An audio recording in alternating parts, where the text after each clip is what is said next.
আমরা এসেছি যে আমাদের যে ফায়ার সার্ভিসের যে এক্সামটা হয়েছিল ওইটা তো বাদ দিয়ে দিয়েছে।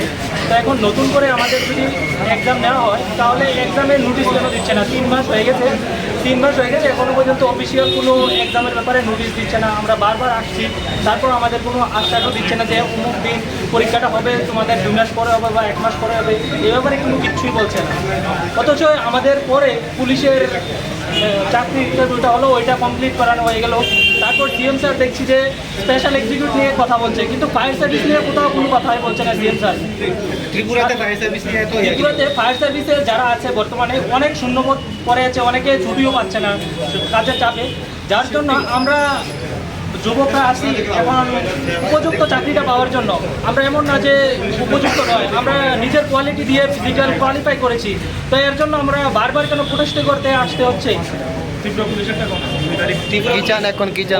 আমরা এখন চাই আমাদের যে রি এক্সামটা বলছে যে কন্ডাক্ট করাবে, রি এক্সামটা অতি সত্তর এই মাসের মধ্যে আমাদের অফিসিয়াল নোটিফিকেশন দিতে চাই আমরা।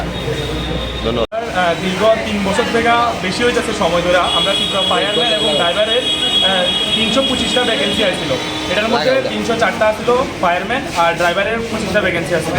তো এটার মধ্যে আমরা দীর্ঘদিন ধরে এই 3 বছরের মধ্যে আপনারা দেখছেন মিডিয়ার মধ্যে অনেকবার আমরা শুধু ডেপুটেশনের উপরে ডেপুটেশন দিতেছি, রেজাল্টের বেলা 0 কিছু আমরা কিন্তু পাইতেছি না। আমরা স্যারের লোকে অনেকবার ডাইরেক্টর স্যারের লোক কথা বলছি, জয়েনিং ডাইরেক্টর লোক কখনো আমরা কথা বলে আইছি, তারা কইতেছে সম্পূর্ণটা এফআরবিটির কাছে। কিন্তু এফআরবিটি বোর্ড আমাদের কোনো সুষ্ঠু কিছু করতেছে না যে আমরা এত তারিখে এক্সাম নিবো বা এই দিকে এক্সাম কন্ডাক্ট করাবো, এমন করে আমরা কিচ্ছু বোঝাচ্ছে না বা কোনো আমরা সময়সীমা নির্ধারিত করছে না। আমরা এটার লেগে ডেপুটেশন দেওয়ার উপর ডেপুটেশন, এক ছেলে আছে সাবরুম, ধর্মনগর, কুমারঘাট, বিশালগড়, অনেক দূর থেকে পোলাপাইন আইছে এই বৃষ্টির মধ্যে। কি লেগা? জাস্ট আমরা চাকরির লেগা, আমাদের চাকরি যেটা এটা আমরা সুষ্ঠুভাবে ফিজিক্যাল কোয়ালিফাই করার পরে আমরা চাকরি কিন্তু আমরা এই দিতেছে না। আর এটা শুরু স্যার নিজেই কইয়া দিচ্ছে যে এফআরবিটির উপরে পুরো ডিপেন্ড করে, বাট এফআরবিটি কিচ্ছু কিন্তু কোনো কিছুই আপডেট করতেছে না। যে তারা একটা আমাদের 3 বছর পরে কি ধরা দিচ্ছে যে আমরা যে রিটার্ন এক্সাম দিছি, রিটার্ন এক্সামের মধ্যে মাইনর প্রবলেম আছিল কিছু, এটার লেগে তারা রি এক্সাম কন্ডাক্ট করাইবো কইছে, রি এক্সাম কন্ডাক্ট করাইবো কইছে তো 3 মাস হয়ে গেছে, কিন্তু আমাদের কোনো এক্সামের কোনো কিছু মানে একটা ডেট বা নোটিশ কিছু তো পাবলিশ হবো, কিচ্ছু নাই। তো আমরা এটা কি বুঝতাম যে প্রসেসটা কি কোন পর্যায়ে আছে এটাও জানি না। আমরা যদি বড় বড় সাতটাবেলাও দেখা করতে যাই, তারা দেখা করতে দেয় না। সিএম বাড়ির সামনে গেলে আমরা পুলিশে পিড়ায় উঠে দেয়। তো আমরা কোথায় যেতাম? আমরা বেকারে কই যেতাম?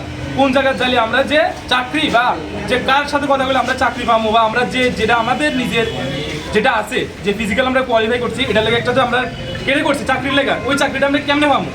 আমরা কোনো একটা তো কিচ্ছু করতে পারবো যে তোমরা এটা আমরা এক্সাম দিবে লাগছে, আমরা এক্সাম দিব, ফিজিক্যাল কোয়ালিফাই করলাম, তারপরে কিন্তু এক্সামের কোনো রেজাল্ট নাই। মানে নতুন এক্সামের জন্য আজকে আপনারা আইছেন? নতুন এক্সামের জন্য তারা কইছে যে আমরা আগে যে এক্সাম দিছি 2 বছর আগে আমরা যে রিটার্ন এক্সাম দিছিলাম 2023 বাতিল করা হয়েছে। ওটা বাতিল করা হয়েছে, মেজর কোনো প্রবলেম আছে, ঠিক আছে, টেকনিক্যাল প্রবলেম থাকতে পারে, এটা আমরা লাগে ভালো হয়েছে, এক্সাম আবার পুনরায় লইব। তারপর কিন্তু আমরা 2 মাস 3 মাস হয়ে গেছে কোনো এক্সামের কোনো রেজাল্ট বা একটা যে ডেট দিব বা নোটিফিকেশন দিব কোনো ডেট নাই। জয়েন্ট সেক্রেটারির লগে দেখা করলেন, কি কইছে উনি? স্যার কইছে পুরাটা একদম এফআরবিটির উপরে ডিপেন্ড করে। এফআরবিটি যদি কয় আজকে এক্সাম কন্ডাক্ট করাবো, স্যার আজকে রাজি আছে দিতে, স্যারের কোনো প্রবলেম নাই এক্সাম কন্ডাক্ট করাইতে, স্যারের ফান্ড স্যার যেখান থেকে হোক ফান্ড অ্যারেঞ্জ করে দিব, বাট এফআরবিটি কোনো রেসপন্স করতেছে না।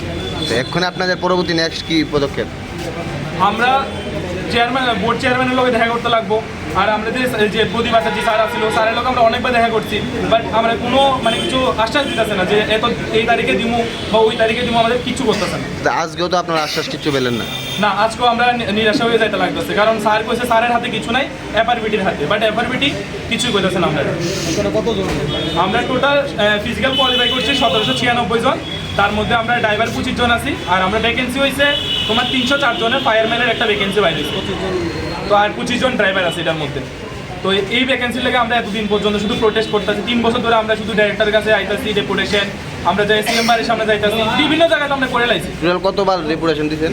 আমরা এই থেকে 10 বার উপরে হয়ে যেতে স্যার ডেপুটেশন শুধু, আর সিএম বাড়ির সামনে 4-5 বার যাই আমরা, পুলিশের হয়রানি ছাড়া কিছু হয়েছে না, দেখাই আইছি আমরা। এখন কি চান?